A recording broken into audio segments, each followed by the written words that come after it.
Venga, vamos a empezar con la asignatura de Spring, que es Desarrollo de aplicaciones web distribuidas de código abierto. Este año, bueno, pues nos orientamos a la tecnología Spring, ¿vale? Bueno, tenéis aquí un poco el índice de todo lo que vamos a ver. Y vamos a recordar ciertos conceptos que, aunque lo vimos en la arquitectura de patrones web, pero bueno, conviene tener en la cabeza para luego nos podemos situar. Teníamos que, en unos diseños más antiguos, hoy en día esta arquitectura se ha abandonado un poco, ¿vale? Se está tendiendo a abandonar casi por completo en ese sentido, en el cual teníamos todo, teníamos un solo desplegable, en el cual metíamos todo el código en ese desplegable. De tal manera que tenía parte de presentación web, parte de negocio y la parte de datos. Tenemos las tres capas integradas en un solo despliegue, ¿vale? El inconveniente principalmente es que al final nos obligaba a cada presentación web, dependía de cada tecnología y además su integración con móviles pues no era cómoda, no era inmediata, ¿vale? Entonces, es lo que se ha utilizado bastante, pero ya está más en desuso. Este año que vamos a apostar por una arquitectura ya más actual, ¿vale? En el cual, fijaros que por una parte separamos lo que es el despliegue del API REST, ¿vale? Separamos el despliegue del API REST, por una parte, que lo podríamos hacer, pues evidentemente con Java, con PHP, con .NET, tendríamos distintas tecnologías, pero lo que ofrecemos es un API REST, ¿vale? La presentación la hacemos independiente y en este caso normalmente hoy en día se tiende a utilizar el lenguaje de JavaScript. ¿Para qué? Para que se ejecute en cliente. Así, estamos separando dos cosas importantes, que la presentación, digamos, una tecnología que podría ser la misma para cualquier API REST y separamos ambos desarrollos, ¿vale? Y la segunda gran ventaja, evidentemente, que se ejecuta en cliente, con lo cual los costes de cómputo de servidor no lo ahorramos. Y hoy en día, entonces, el hospedaje nos sale mucho más económico, ¿vale? Si mezclamos esos dos y son ejecución en servidor, me tocaría aumentar mucho esta máquina y con los costes que supone ello, ¿vale? La siguiente ventaja es que al tener API REST separado, podemos sacar desde aplicaciones de móvil directamente a la API REST. Con lo cual ya hoy en día manejamos dos presentaciones. Presentación de móvil, que depende de la tecnología del móvil que utilicemos, o presentaciones web, que hoy en día se está tendiendo a apostar por JavaScript, ¿vale? En distintas variantes en ese sentido. Nosotros, evidentemente, bueno, pues apostamos por Angular y aquí nuestra asignatura lo que apuesta es por Java, ¿vale? ¿Os acordáis? Situáis. En mis prácticas, evidentemente, estos dos servidores los vamos a integrar, ¿eh? Vamos a tener tanto el servidor de páginas web hechas con JavaScript o mi API REST, lo vamos a tener en el mismo servidor, ¿vale? Para que sea más fácil el hospedaje y la prueba. Arquitectura. Vamos a apostar por esta, la vamos a mantener, que es la que vimos en patrones, ¿eh? La vamos a mantener.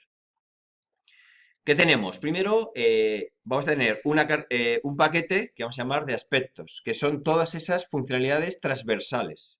Por ejemplo, cuando yo quiero registrar los logs, vais a ver que mi núcleo registra todo lo que hagamos y lánzalo para un mejor seguimiento. Lo que no podemos hacer es integrar esos logs en el código, porque al final estoy ensuciando demasiado el código. ¿Qué hago? Me llevo a funciones transversales la gestión de logs, ¿vale? Entonces tenemos un paquete donde vamos a gestionar todo mi código que es transversal. La seguridad, los logs, control de tiempos, secuencia de accesos o lo que queramos realizar. Funciones realmente transversales a la aplicación.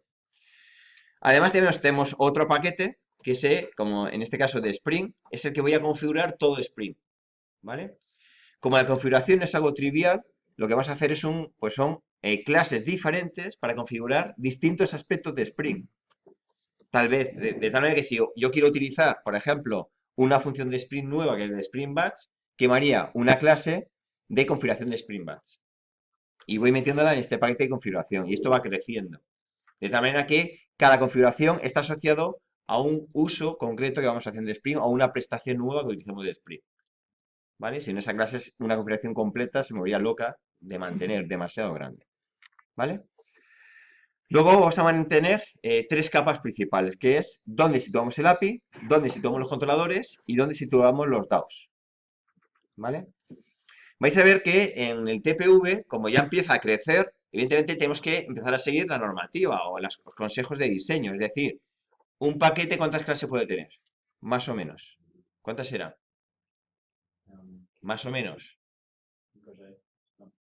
Hasta 20 es razonable. ¿Vale? Entonces, claro, si un paquete tiene 40 clases, ya no me vale. Tengo que hacer subpaquetes o reorganizar la arquitectura. ¿Vale? Porque si no, las dependencias me suben demasiado. Entonces, en principio es aquí, pero vais a ver que puede haber varios paquetes de recursos, varios paquetes de controladores, varios paquetes de datos, dependiendo de cómo yo vaya evolucionando esto. Pero en general es un paquete de recursos, que recordar, donde no gestionaba en sí el modelo de negocio, simplemente lo que hace es de intermediario entre las, digamos, características de lo que es un API, que tiene HTTP, tiene errores HTTP, tiene que coger datos de HTTP e intentar integrarlos en tu entorno Java, pues esa problemática la llamamos a los recursos, pero los recursos no resuelven la petición realmente. ¿Qué hacen? Procesar solamente los aspectos relacionados con los recursos. Una vez que lo ha resuelto, lo que hace es que el recurso solicita que se lo resuelva el controlador y que el controlador que maneja cosas exclusivamente de Java, lo que es puro Java. Ya un controlador no sabe que existe el recurso detrás de él. Entonces, lo que hacemos es aislar estas dos capas. ¿Vale? Para control de errores de HTTP, vamos a utilizar excepciones. Hay varias maneras, pero tal como lo ha organizado Spring, me es muy sencillo gestionar los errores de recursos de HTTP a través de excepciones de Java. Y vamos a apostar por esa filosofía. Hay otras, ¿eh? Pero nosotros vamos a apostar por esa. Porque queda muy elegante, queda muy limpio y cada vez que hay un problema, te va a devolver el API REST un error HTTP asociado a un mensaje descriptivo del error que acaba de ocurrir. Entonces es muy elegante, muy limpio, ¿vale? Para gestionar ese tipo de errores. Evidentemente, los recursos se comunican con el cliente. En JavaScript, ¿cómo viaja? Con JSON. Entonces, ¿qué utilizamos? Los envolventes para que Spring me convierta de JSON a Java, de Java a JSON. Esa conversión lo haré gracias a tener envolventes. Y yo me olvido de esa conversión, ¿vale? Yo para mí voy a ver envolventes, que son clases Java muy sencillitas, con sus atributos, getters and setters y poco más. No procesan estas clases. Son muros transportadores de información. ¿Vale? Y me ayudará que Spring le diremos dónde están los envolventes para que los pueda convertir a JSON sin ninguna dificultad. ¿Cómo se comunican los recursos con los controladores? A través de los envolventes. Es decir, las llamadas tendrán parámetros y esos parámetros que son envolventes. Luego llega el controlador ya tiene que resolver la algorítmica del negocio, la tiene que resolver el controlador. ¿En qué se apoya el controlador? Normalmente siempre se traducen en modificaciones de base de datos que hay detrás. Entonces, ¿qué necesita? Acceder a los DAOs para realizar esas modificaciones. ¿Cómo se comunican los controladores y los DAOs? A través de las entidades. ¿Vale? Por lo tanto, este mapa de entidades que representa el mapa de relaciones y clases que tengo en mi base de datos, en definitiva. Este mapa de entidades es muy importante. Me marca mucho cómo es mi diseño. ¿Vale? Por lo tanto, este sí que es fundamental tenerlo muy bien documentado. ¿Vale? Muy bien documentado. Para que no te pierdas. Evidentemente, los DAOs, recordar, lo vimos en web, en patrones web, un DAO que representa es un gestor de una entidad. Pero ¿qué ocurre? Que yo a veces necesito hacer operaciones no con un DAO, con un conjunto de DAOs. Entonces, para eso tengo los servicios. ¿Vale? Se me ha olvidado una dependencia que los servicios tiran de los DAOs también. Se me ha olvidado esa dependencia. ¿Vale? Luego la colocaré. Entonces, por ejemplo, ¿qué podría ser un servicio? ¿Qué me puede prestar? Evidentemente, yo tengo una base de datos y ya empiezan a ser complicadas, empiezan a tener muchas entidades. Yo quiero testear la base de datos, a ver si todo está bien. Y para testear, ¿qué necesito primero? Poblar toda la base de datos. Y poblar no es una tontería. Entonces, ¿qué ocurre? Que para poder poblar la base de datos, prepararla en una situación controlada por mí a priori y yo poder jugar con ella o modificarla, a ver cómo evoluciona, necesito poblarla. Entonces, por ejemplo, los servicios, pues puede haber aquí una clase que te ayuda a poblar la base de datos. Pero no es un DAO, porque no modifica un solo DAO, sino modificaría el conjunto de todos los DAOs. ¿Lo veis? Y esto estaría mejor colocado aquí porque no es un controlador, no es una petición que te venga desde fuera, normalmente. ¿Lo veis? Entonces, hay que empezar a situar las cosas en su paquete correspondientes. Vais a ver que en TPV manejamos dos tipos de entidades, las que llamamos del núcleo y las que llamamos de usuarios, porque claro, aquí empezó a crecer Digo, vamos a separar conceptualmente. Entonces tenemos paquete de entidades dependiendo del tipo de entidades, para no volvernos locos en el intento. ¿Lo veis? ¿Hay alternativas? Sí hay alternativas. Es decir, esta arquitectura es una propuesta que hacemos en la asignatura, pues nos parece más o menos para empezar con un cierto orden. Cuando empieces a funcionar, podrías plantearte, bueno, pero a lo mejor sería mejor que el API dependiera de los wrappers y entre el API y los controladores se comunicaran a través de las entidades. ¿Lo veis? Sería una alternativa a esto. Pero eso hay que verlo a nivel alto. Y decir, vale, entonces una alternativa puede ser el API depende de wrappers y el API depende de las entidades. Y los controladores solo dependen de las entidades. Dice, ¿y esta arquitectura es mejor o es peor? ¿Qué hay que hacer? Empezar a funcionar. Dice, bueno, yo la voy a probar, la voy a ver y vas a ver qué problemas te surgen con esa nueva arquitectura. Y vas a decir, joder, al final cada vez que hago una modificación me cuesta mucho más trabajo. Pues no es buena. Vosotros mismos tenéis que partir de algo controlado y poco a poco, con la experiencia, vas encontrando mejores. ¿Qué se ha descubierto hoy en día? Que es siempre a misa, que las capas funcionan bien. Es decir, una red de dependencia en tipo tren es más fácil de mantener. Dice, bueno, aquí tenemos tres, los API, los controladores y los DAOs. Tipo tren, ¿vale? Evitar siempre, y está muy prohibido, que un API intente utilizar un DAO. Pues entonces ya aumenta las dependencias.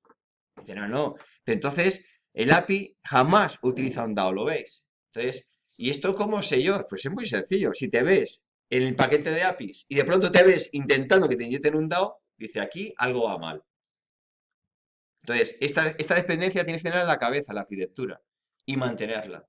Y se traduce que cuando piquéis código, no se te ocurra en un API, en un recurso concreto, y cuando estés en tu vorágine de programar, me inyecten un DAO para hacer no sé qué. Esto se delega a los controladores. El controlador es el que maneja el DAO, yo no. Por lo tanto, si necesitas un problema, dice, vale, pues entonces me tengo que crear un método nuevo de un controlador nuevo que me gestione esto. ¿Ve la diferencia? Porque prohibimos que un API dependa de un DAO. Evidentemente, cuando esto empieza a crecer, es más fácil de mantener. Es más fácil meterle mano. ¿Qué me queda? Cosas que aquí no explicamos o no vamos a plantear. Es, bueno, ¿y cómo organizo yo los controladores? ¿Cómo los organizo? ¿Cómo se estructura? Bueno, pues en principio vamos a hacerlo por asociados en cierta manera a recursos, pero hay otra forma de asociarlos, ¿vale? En definitiva, ¿qué son los controladores? Clases con métodos, que un método puede estar en un controlador o en otro. Dice, ya, ¿y dónde lo meto? Pues para que se minimice las dependencias, lo que vamos a buscar siempre. Meter cierta cohesión de controladores para que sus dependencias sean pequeñas. Entonces vamos a utilizar los principios básicos que no tienes que olvidar, lo que es cohesión, y en este caso vamos a hablar de cohesión de paquetes, ¿vale? Y dependencia, vamos a minimizar las dependencias, ¿vale? Y así tenemos la estructura que vamos a respetar, así está el TPV y así vamos a ir trabajando nosotros para empezar de algo. Y a partir de ahí, cuando esto empieza a crecer, esta arquitectura se me puede quedar demasiado básica y tengo que empezar a hacer una arquitectura, otra capa más o lo que tú quieras realizar. Pero siempre recomiendo que dibujéis esa dependencia de paquetes para ver qué está pasando con mi arquitectura, ¿vale? Vamos a ver un poco cómo está el mercado, ¿vale? Bueno, pues aquí hemos cogido la página esta del tío B, ¿vale? Que me hace estadísticas y bueno, fijaros que, bueno, pues a final de 2016 Java sigue siendo un lenguaje, digamos, bastante utilizado, con lo cual es una buena apuesta. Sigue siendo una buena apuesta, ¿vale? Por ejemplo, pues Python, que aunque siga creciendo, veis que Python está por aquí abajo. Que bueno, estará de moda, no lo sé, pero al final hay mucho más proyectos con Java que con Python. Esa es la realidad. ¿Qué pasa dentro de 5 años? No lo sé, ya veremos. Pero de momento también es bueno analizar un poco el mercado para ver si nuestra apuesta tiene futuro o no tiene futuro. ¿Vale? Entonces, Java sigue siendo una buena apuesta. ¿Vale? Ahora, en Java tenemos dos planteamientos principales, que es, podemos apostar por Java E o podemos apostar por Spring. ¿Vale? Fijaros que sigue ganando Spring frente a Java E. Java E tiene una tendencia a ir reduciéndose. En cambio, Spring se sigue manteniendo y sigue ahí. Bueno, pues hay estos picos, que debe ser por épocas del año, ¿vale? Pero bueno, pues por popularidad de Google, pues dice siendo que Spring está siendo marcado. Entonces, Spring es una buena apuesta, ¿vale? Esto luego ya es relativo, porque claro, si hay muy poca gente que sepa Java E, en los puestos de trabajo te van a pagar más. Pero es una proporción de oferta-competencia que tienes tú, ¿vale? Pero así, sin saber cuánta gente sabe Spring, pues sigue siendo una buena apuesta, ¿vale? Infojobs, hace una semanita y pico, ¿vale? Me saqué unas pequeñas estadísticas a ver cuántas ofertas de empleo había, ¿vale? Bueno, pues ofertas que utilizan lenguaje Java tenía bastantes. Por lo tanto, en Infojobs, que es más a nivel nacional, sigue siendo una buena apuesta apostar por Java. Hay muchas ofertas de Java. PHP había también bastante, había menos. .NET había menos. ¿Eh? No voy a meter a analizar más detalles. Yo lo que hice fue coger InfoJob, hacer estadística por palabras clave y lo que puse fue Java a ver qué salía. ¿Vale? Respecto al framework, fijaros que Spring sigue siendo también una buena apuesta a nivel nacional. ¿Por qué? Porque joder, había 800 y pico ofertas de trabajo que buscaban Spring. ¿Vale? Frente, por ejemplo, 300 que buscaba Python. ¿Vale? El día que esto cambie, nos plantearemos cambiar también nosotros. ¿Vale? Y las otras, pues fijaros que Java E, pues ya tenía poquitas, debe ser que a vez están los viejos proyectos que pueden seguir tirando de él, y PER, pues tenía también muy poquitas. ¿Vale? Son apuestas, cada uno ahora tiene que apostar por una u otra tecnología. Al final de que depende de donde te contrate te paguen mejor. Nada más. ¿Lo veis? Entonces, Java E, ¿de qué iba Java E? En el fondo, Java E y Spring buscaban lo mismo. Buscaban lo mismo. Entonces, Java E está basada en Java, en lenguaje de Java, ¿vale? Y que hicieron que las grandes empresas, evidentemente, para que cada una de ellas no compitieran con las otras, prefirieron hacer una coalición entre ellas. Es decir, las grandes cuales eran, pues era Oracle, era IBM, era Red Hat, eran las grandes empresas. Que dijeron, oye, no vamos a competir.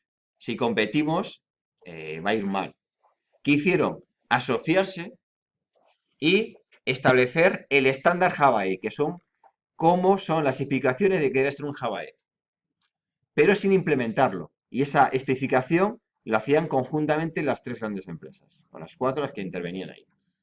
¿Vale? Una vez que tenían esa especificación, cada una de ellas hacía su propia implementación. De tal manera que al menos el desarrollador que trabajaba con Java E podía tener debajo a IBM, podía desarrollar, está trabajando 2 años, pero cuando cambiara a otra implementación, todo su conocimiento no se veía mermado, porque al final era con la misma especificación. Entonces, no competían entre ellos. ¿Vale? Aquí tenéis los tutorials de cómo va el Java E, ¿vale?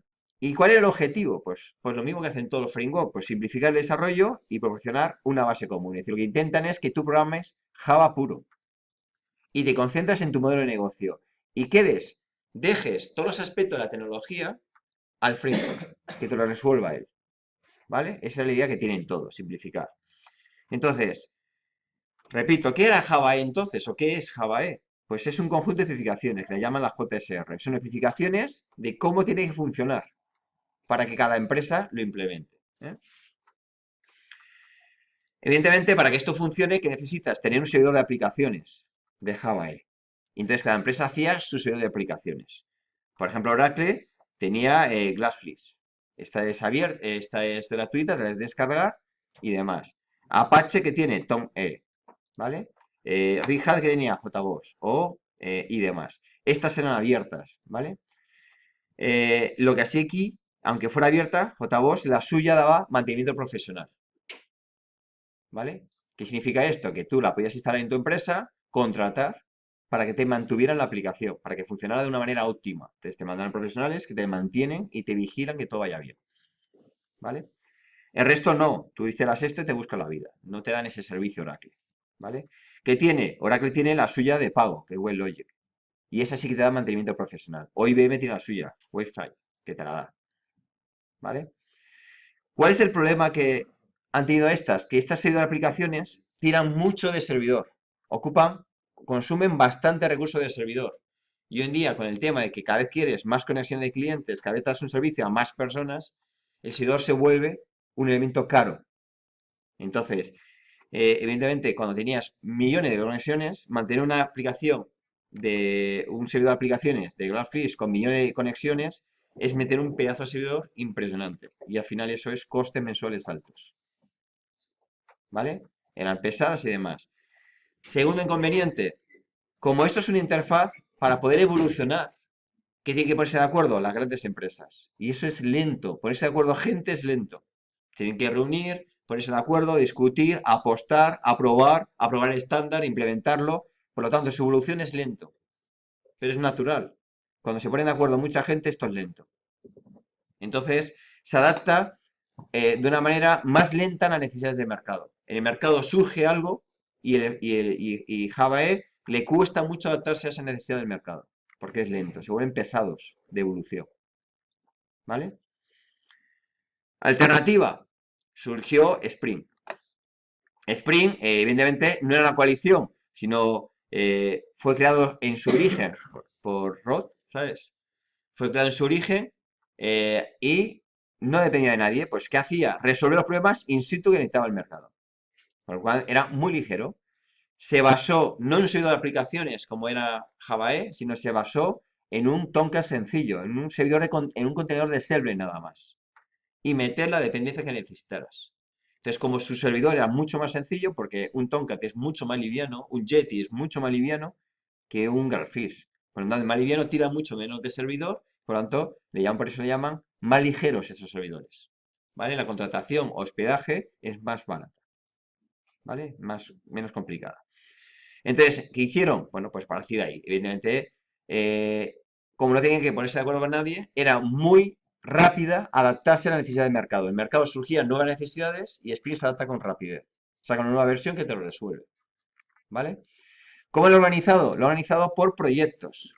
El proyecto más importante, o el núcleo, es Spring Framework, que es el núcleo de todo, ¿vale? Que me aporta. Y a partir de ahí van creando nuevos proyectos que dan nuevas funcionalidades o prestaciones o mejoras. Cada proyecto son independientes, todos integrados con el Spring Framework. Todos se pueden integrar. Esa es la ventaja. Todos los proyectos se pueden integrar. Por lo tanto, yo tengo mi Spring Framework, va funcionando y dice, ay, necesito publicar en Twitter. Pues, ¿qué me hago? Me cojo mi Spring Social, que es un proyecto nuevo, me integro a dependencias y hago que se integre con esto para publicar en Twitter. ¿Que no lo necesito? Pues no lo meto.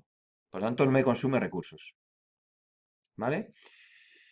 Pues igual, seguridad. ¿Necesito control de seguridad? Pues meto el proyecto de seguridad. En este momento, pues ya tengo LDAP, tengo Out2, es decir, me mete todos los controles estándares de seguridad y me lo da todo hecho.